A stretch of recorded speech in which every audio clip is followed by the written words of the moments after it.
Hola, bienvenidas y bienvenidos, queridas y queridos estudiantes de la residencia en terapia familiar.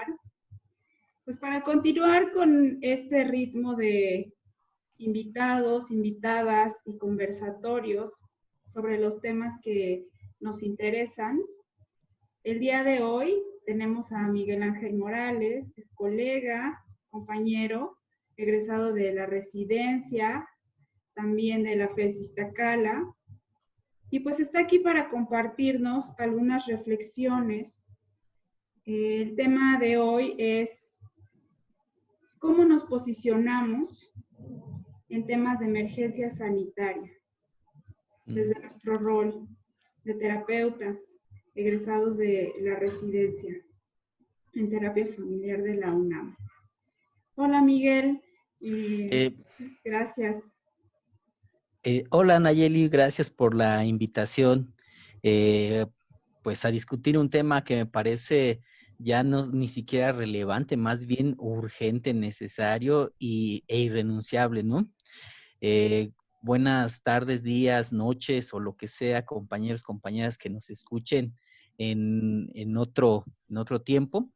Y pues la idea que nos convoca o que me convoca a mí es un poco venir a vertir algunas ideas, algunas reflexiones sobre lo que estamos viviendo y como lo mencionábamos antes de iniciar esta grabación, de los escenarios que se nos vienen, ¿no? Entonces, me gustaría plantear como una primera reflexión cuál es el quehacer del terapeuta ante las situaciones de emergencia. Pero para poder llegar a ese punto, habría que, para mí, uno de los primeros momentos a reflexionar es cómo coincidimos este momento como seres humanos. Entonces, pienso que las terapeutas, hacemos terapia desde, sí, nuestros paradigmas, nuestros enfoques, nuestras técnicas, nuestras herramientas, desde nuestra experiencia en formación, pero un poquito antes, desde lo humano, desde la forma en que estamos constituidos. Y en ese sentido no creo que sea un simple azar que ciertas personas nos dedicamos a ciertos temas. Buscamos en nuestras historias y resulta que los que trabajamos en el ambiente terapéutico, pues algo hay de nuestras propias trayectorias que estamos tratando de reparar, de reformular, de repensar, de reprocesar, como diríamos, ¿no? Entonces, mi primera reflexión es lo humano en el sentido de cómo nos visualizamos en este momento que estamos viviendo. Porque parece que el, el discurso que está en boga es queremos regresar a la normalidad después de esta pandemia. Y lo cierto, y cómo me gustaría que pasara eso, que no regresáramos a la normalidad. Es decir, que pensáramos que el contexto en el cual nos desarrollamos, social, político, ético, económico, va a tener una transformación. Y ahí creo que el gran reto de los y las terapeutas es que nos identifiquemos, que nos cuestionemos, que nos preguntemos cómo estamos viviendo este momento. Porque a partir de ahí me parece que podemos entonces generar una terapia que sea una terapia ética, con un posicionamiento claro, y diría yo una terapia comprometida. Entonces, mi primera reflexión es esa, ¿no? Y a los que nos están escuchando, a las que nos escuchan, pues esa es la pregunta, ¿no? ¿Cómo viven este momento? Hay un meme que me parece muy emblemático que decía, siempre quise formar parte, estar en un evento histórico, ¿no? Una guerra, la caída del muro de Berlín, y decíamos, parece que no nos va a tocar, pues ya nos tocó. Ya estamos en ese momento histórico porque lo que ha venido a demostrar esta pandemia es que como sistema eh, ha dado de sí, ha dado de sí este sistema todo lo que tenía que dar. Y entonces, ¿cómo vamos a regresar o qué transformaciones se van a operar en nuestra realidad? Desde cosas tan básicas como el contacto físico, ¿no? Por ahí hay un artículo que yo les invito a revisar de Segato, en donde ella hace un análisis que me parece bastante exquisito y señala, la gran trampa es pensar que el distanciamiento físico no es un distanciamiento social. Y Así ella dice, la realidad es que el distanciamiento físico implícitamente tiene un distanciamiento social. Y prueba de ello es que pareciera que con la tecnología podemos salvar grandes limitaciones, pero lo tengo que decir, vemos como lo virtual como que queda a veces un poco a deber, ¿no? En el contacto humano, incluso en una clase misma, ¿no? Eh, que hace falta, bueno, en lo personal, como esa retroalimentación próxima de lo otro, ¿no? Y esto se ve reflejado en la terapia, porque aparentemente dice uno, bueno, puedo hacer terapia online, pero no basta con vernos y con escucharnos, que tanto dentro de la proximidad física se mueven otras cosas que nos hacen resonar, ¿no? Entonces, mi primera reflexión, espero no haber divagado tanto, pero va en ese sentido, ¿no? A ver cómo lo estamos viviendo como seres claro, humanos. sí, es como plantearnos precisamente esa pregunta, quitándonos el traje de terapeutas con la batita, como para tener honestamente eh, una mirada, ¿no? De cómo lo estoy viviendo, a mí cómo me está afectando, de qué lado estoy, sobre qué temas estoy reflexionando, ¿no? Porque una cosa es la emergencia sanitaria, la pandemia, pero desde qué mirada la estoy viendo, qué cosas considero importante, qué cosas me están tocando a mí. Y Exactamente. tocando me refiero a tocando, ¿no? Moviendo, para Sí, sí, poder entonces, con esa claridad, mirar cómo matizamos la experiencia de las personas que tenemos enfrente, como terapeutas, y en general de las personas que tenemos enfrente en las interacciones, ¿no? O sea, como sentarse y reflexionar. Sí, yo también invitaría a los colegas y a las colegas que están por egresar a que hagan ese ejercicio y en general siempre, porque pasa mucho que en las situaciones de desastres naturales y de emergencias, todo el mundo se pone a dar terapia gratis y a dar intervención en crisis y dan su celular y de repente estar atendiendo tanta gente sin remuneración y personas que están viviendo lo mismo que tú, puede tener riesgos, ¿no? O sea, me acuerdo mucho del sismo, un colega que se va y luego me llama por teléfono llorando y me dice, vi cómo el psiquiatra mató a una persona. Y le digo, a ver qué pasó. Y me dice, era una persona que tenía un brote psicótico, le inyectan algo, lo obligan a bajar del edificio que se estaba a punto de colapsar, sube a la ambulancia, me voy con él y fallece de un infarto. Entonces el psiquiatra lo mata, ¿no? Y estaba llore y llore. Y digo, bueno, esa es una lectura que él hizo de los hechos, ¿no?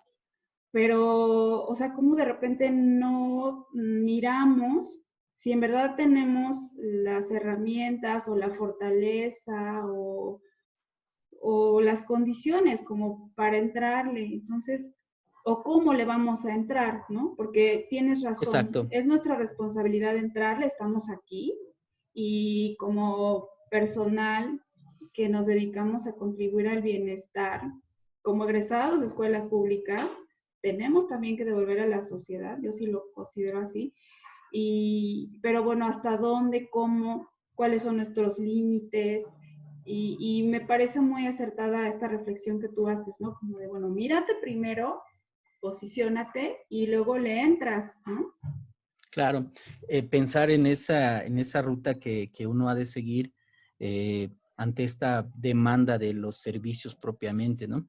Y fíjate, es muy curioso que invisibilizamos que nosotros estamos en el mismo barco, que cuando hablamos de una situación de emergencia nacional, de una situación de desastre, nosotros también somos las víctimas, que obviamente tenemos circunstancias especiales o privilegios que uno podría pensar que me están protegiendo, pero al final la situación de emergencia habla de una ruptura de lo cotidiano.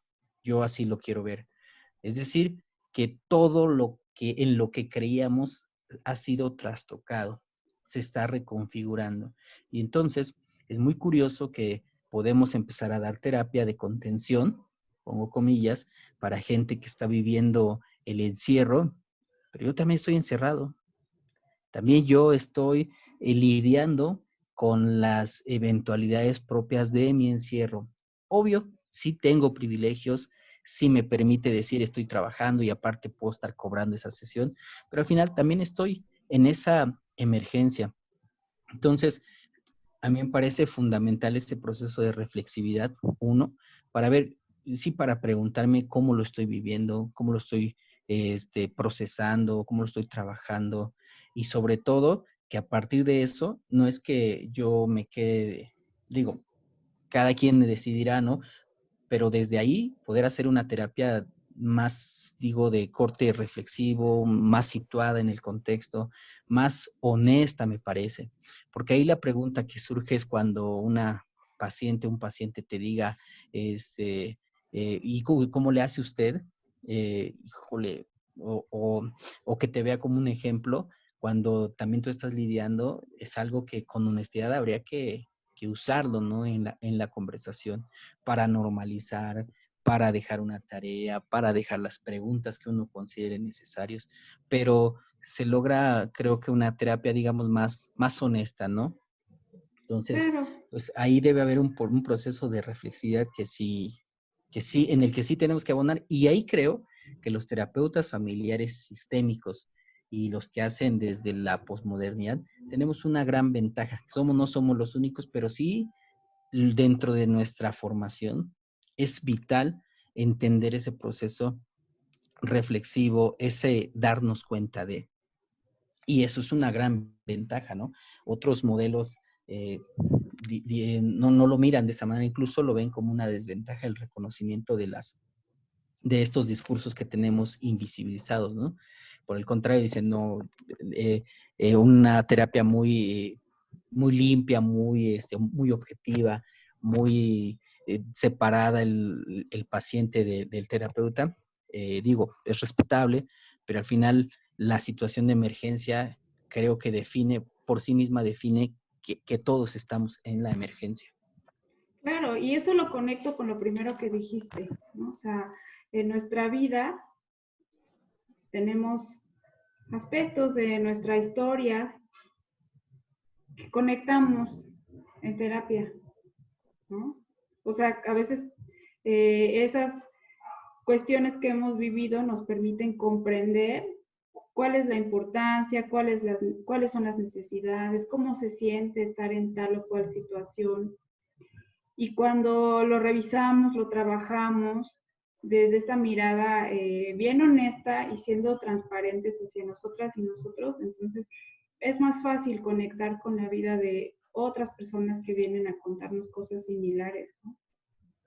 Podemos Sí. acercarnos un poco más. Oye, y bueno, ahorita que dijiste esto de, bueno, nos han enseñado esto en la residencia, ¿qué otras habilidades piensas que de las que tenemos, habilidades, conocimientos, competencias, con la que nos forman o nos formamos en el programa de residencia en terapia familiar de la UNAM, son útiles para afrontar la actual pandemia y otras situaciones de emergencia sanitaria? Sí, mira, a mí me parece que en general, y le tengo que echar flores a la maestría, el conjunto de habilidades, de herramientas, de técnicas que adquirimos sí es vasto. E incluso uno mismo va y revisa más libros y te empapas, ¿no? Por mencionar algunos, me parece que en este tipo de situaciones, el jugar con el tiempo es fundamental para mí. ¿Por qué? Porque he visto que las situaciones de emergencia o de violencia extrema posicionan a las gentes en una especie de bloqueo, ¿no?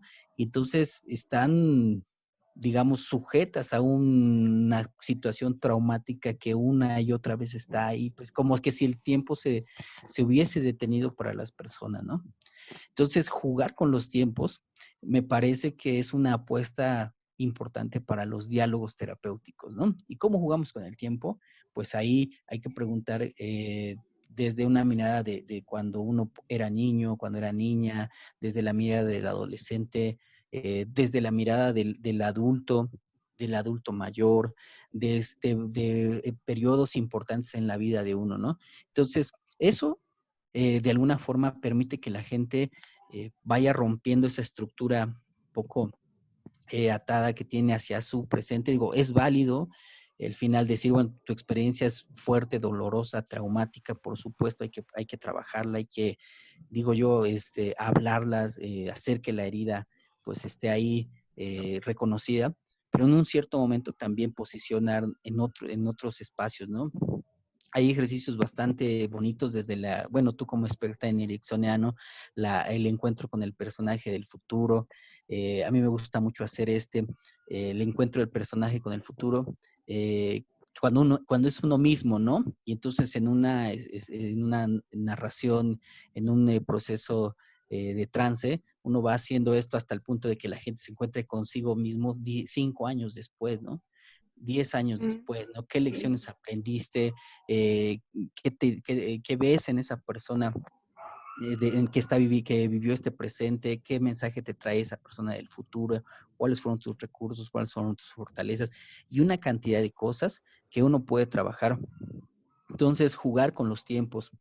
Eh, También me parece, entre otras cosas, súper importante que cuando estamos haciendo terapia, pensemos en las técnicas que usamos, eh, nos demos el tiempo de pensarlas de manera crítica, ¿no? ¿Qué pretendo conseguir con esta pequeña tarea que le estoy dejando? ¿En qué va a abonar para que la gente le haga sentido en un diálogo terapéutico? Lo explico muy sencillo, ¿no? O bueno, trato de explicarlo muy sencillo. Si alguien te está teniendo síntomas ante una situación traumática, adversa, de emergencia, tal vez una tarea que yo le puedo dejar, lo que yo pretendo, el objetivo es controlar esas emociones, ¿no? Comillas, pero resulta que esas emociones son adaptativas a ese proceso que está viviendo. Le están permitiendo de alguna forma sobrevivir, ¿no? Entonces, ahí la tarea en sí misma no es que sea efectiva o no efectiva, pienso yo, sino en qué punto lo que está haciendo es someter a una mayor presión a las personas acerca de los síntomas que está teniendo. Entonces ya no solamente trata con la emergencia, sino trata con los síntomas que no puede dominar a pesar de que el terapeuta le ha dado una herramienta. Entonces, yo considero que es hacer una psicoterapia, digamos, crítica de sus propios elementos y siempre estarnos preguntando, a ver, ¿para qué le dejé esta tarea? ¿Qué fines estoy persiguiendo? ¿Abona en que la gente se pueda mover de la sujeción en la que está o por el contrario, la está responsabilizando sobre los hechos, ¿no? Claro, esta idea que está en todos los modelos que nosotros vemos de legitimar al otro, de reconocer, ¿no? Y la idea de normalizar la emoción, los sentimientos, lo que está pensando, de verlo inserto en un contexto y obviamente estás haciendo esto pensando así o mirando de esta forma porque estás vinculado a un contexto más amplio que abona a que esta sea tu situación, ¿no? O sea, no ver a la persona como alguien que afronta, ¿no? Como dicen otros. Sí, Ok, sí, bien, me gusta esto que estás diciendo. Y la mirada crítica, ¿no?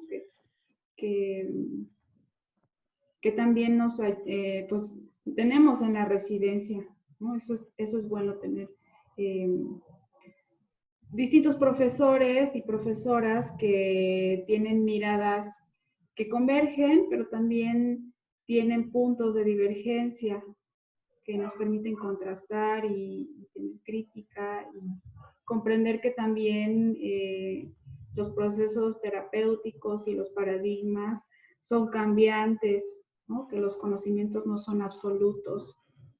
sí. Eh, Sí, oye, pensemos qué tipo de terapia se tendrá que construir a partir de esto que estamos viviendo. O sea, claro, Para mí en eso es emocionante y lo digo entre comillas emocionante porque también es bastante problemático, ¿no?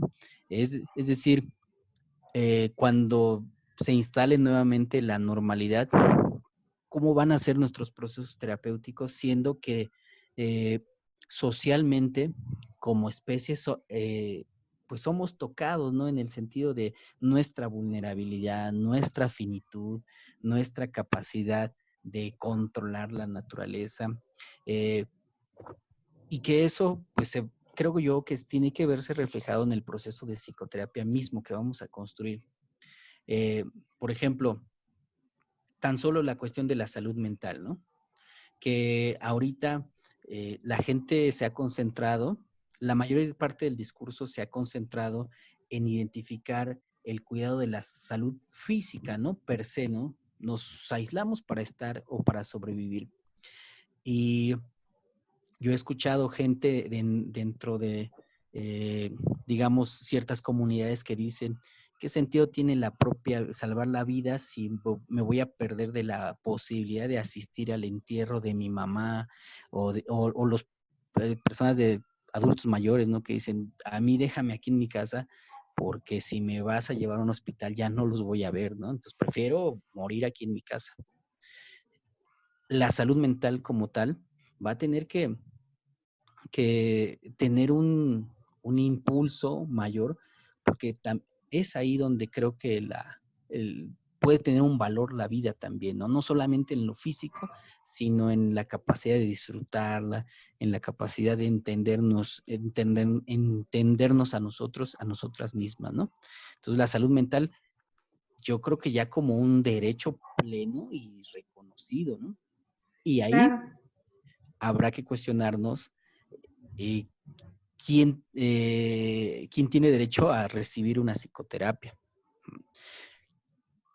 Ahora Sí, lo que vivimos es esto, ¿no? Quien tiene acceso a Internet, quien tiene acceso a una conexión, a una computadora, a un bagaje cultural que le permita hacer una llamada a través de una plataforma, tal vez sus procesos terapéuticos no quedaron cortados, ¿no? Pero quien no claro. tiene eso, la salud mental quedó así como, pues nos vemos después de la cuarentena, ¿no? Sí, Y se quedaron viviendo procesos bastante complicados, ¿no? Entonces, claro. para mí, la terapia que se haga después de la cuarentena tiene que tener una transformación, tiene que pensarse ahora desde otro lugar, digo, desde un lugar pues más ético, ¿no? Sí, claro, o sea, pienso que ese es algo que también tenemos que tomar en cuenta a la hora de hacer terapia, así con los modelos o la estructura que estamos llevando en terapia, contribuimos a abrir la brecha de desigualdad, ¿no? O no, o la estamos cerrando o no nos interesa, ¿no? O sea, entonces sí tenemos que pensar en hacer cambios en general para que todas y todos podamos tener acceso a la salud mental, como dices, a un ejercicio pleno de atender este derecho y bien reflexionado también de los temas que hay implícitos y que no se hablan o que no se abren tanto, ¿no? O sea, aquí estoy pensando, por ejemplo, anoté varias cosas que me vienen a la mente. O sea, uno es el cambio colectivo, que tiene que ver con eso, ¿no? Que tú dices, reconocernos vulnerables. No sabemos cuáles son las consecuencias a corto, mediano y a largo plazo de este encierro, del cambio, de tener un avance tecnológico acelerado y obligado, porque de repente migramos todo en línea, el gimnasio, la terapia, las clases, aprender a cocinar, o sea, todo lo migramos en línea, las reuniones con personas. Entonces, ¿eso qué consecuencias va a tener para nosotros y en las futuras generaciones? O sea, realmente no sabemos cuáles son los alcances de este cambio, ¿no? El cambio en valores, o sea, el concepto de vida, de buena vida, de calidad de vida, el concepto de muerte, el concepto de buena muerte, ¿no? Por ejemplo, se está poniendo sobre la mesa los temas de voluntad anticipada. O sea, quiero que me intuben, quiero que me reanimen, tengo derecho a renunciar al tratamiento, qué implicaciones tiene. Hay otro tema, ¿no? El tema de las libertades, que dicen, está bien que el gobierno haga toques de queda y en otras, hay quien dice no, el riesgo es que sacar los militares a la calle, cortar las libertades, es una pendiente resbaladiza, ¿no? Entonces, sí, hay que repensar, híjole, todo lo que viene y cómo vamos a hacer en este contexto lleno de un montón de consecuencias, implicaciones, ¿no? Sí, yo digo consecuencias, pero también oportunidades, posibilidades, desafíos, retos, caminos que se bifurcan, ¿no? A mí me parece que este tiempo de pandemia, lo he pensado como una idea que me ha circulado mucho, es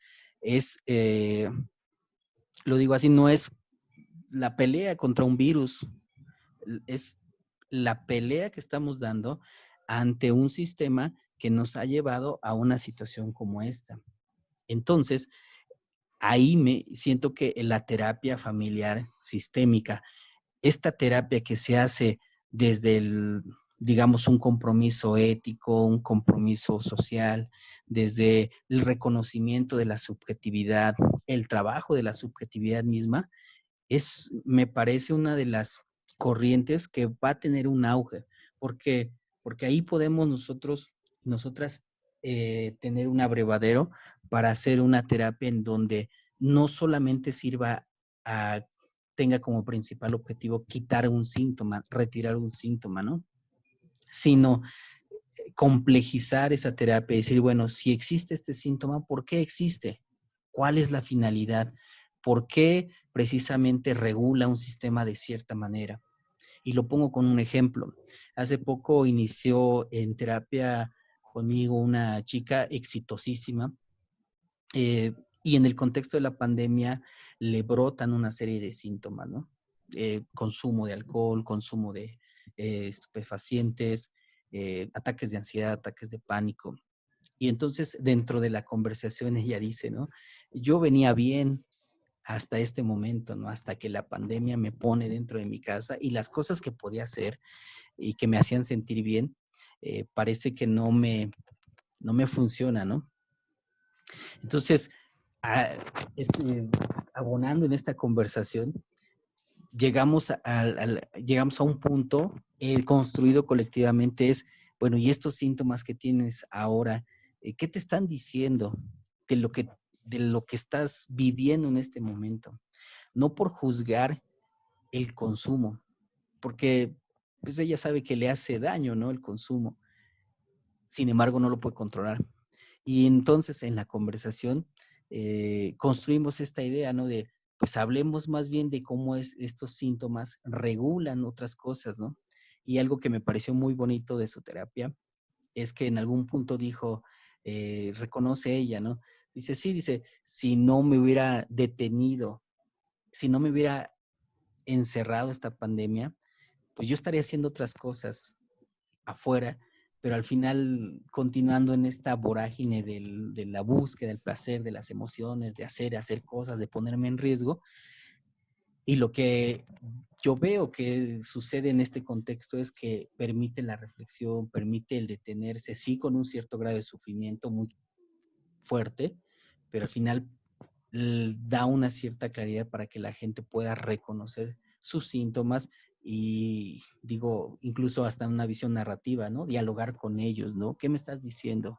Pues, aguanta, espera, date tiempo, no has escuchado lo suficiente, te falta trabajar las relaciones de pareja, te faltan muchas cosas, ¿no? Entonces, para mí es tiempo de pandemia, es tiempo también de reconocer qué es lo que tenemos que trabajar a nivel de los procesos terapéuticos y también, regreso al punto donde empecé, a nivel personal, ¿no? Claro, cómo nuevos contextos traen nuevas posibilidades y qué nos descubrimos haciendo, como pensando, sintiendo. Bien. Oye, pues ya para cerrar, quisiera preguntarte, ¿qué cosas se te ocurren que podemos hacer desde nuestro lugar de terapeutas? O sea, prevención, salud pública, utilizar las redes. No sé, ¿a ti qué se te ocurre que podemos hacer? Pues mira, yo como soy bastante aventurado, a mí me gusta meterme digo, al campo de guerra. Entonces, más bien valoremos lo que cada uno de nosotras puede hacer desde su expertise, desde la valoración personal que tiene de sí misma. Y entonces, ver que estamos en una emergencia, hoy, 5 de mayo de 2020, se, se está diciendo que es la semana donde se dará la mayor parte de los contagios, es como el punto crítico, ¿no? Es donde la curva va, tiene su punto más alto.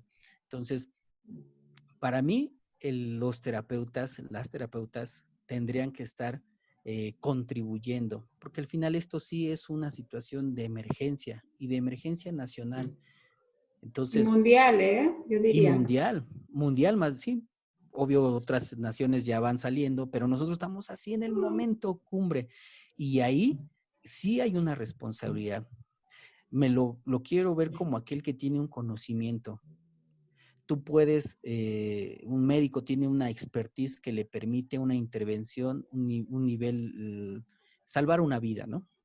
Tal vez en la medicina se ve más claro, pero en la psicología, pero por supuesto que también tenemos toda una expertise, porque no solamente lo físico es lo fundamental, también lo mental, ¿no? Entonces, Claro. yo ya haría un llamado a que cada uno nos sumemos desde lo que podamos hacer, desde, digo, dar psicoterapia, acercar la psicoterapia a quienes tienen menos posibilidades, comprometernos con elaborar contenidos.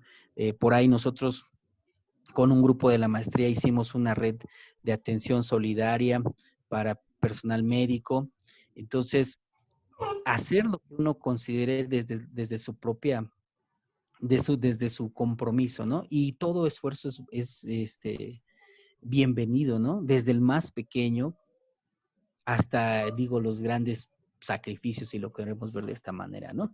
Entonces, se pueden hacer muchísimas cosas, desde generando contenidos, generando N cosas, que al final, ahí está la otra apuesta, que esta pandemia nos pone en el terreno de qué vamos a hacer. Nos seguimos yendo por el sueño individualista y hedonista, o nos vamos por una visión colectiva que es más, digo, más difícil de instalar, de sostener, que implica un cambio, un giro en la propia forma de ver el mundo, pero pienso que por ahí puede haber mejores resultados, ¿no? Entonces, pues la invitación es esa, ¿no? Por lo que se pueda contribuir, pues hay que hacerlo. Eso es por el bien, digamos, de todas y de todos. Claro, o sea, nuevamente mírate a ti y ve qué puedes ofrecer, ¿no? Y creo que como colectivo tenemos la ventaja del trabajo en equipo y eso es poderosísimo, ¿no? Eh, pues bueno, Miguel, muchas gracias. Los estudiantes y las estudiantas, estudiantes y estudiantos van a hacer un foro donde van a hacer algunos comentarios, algunas reflexiones, continuar la conversación y pues vamos a contestarles.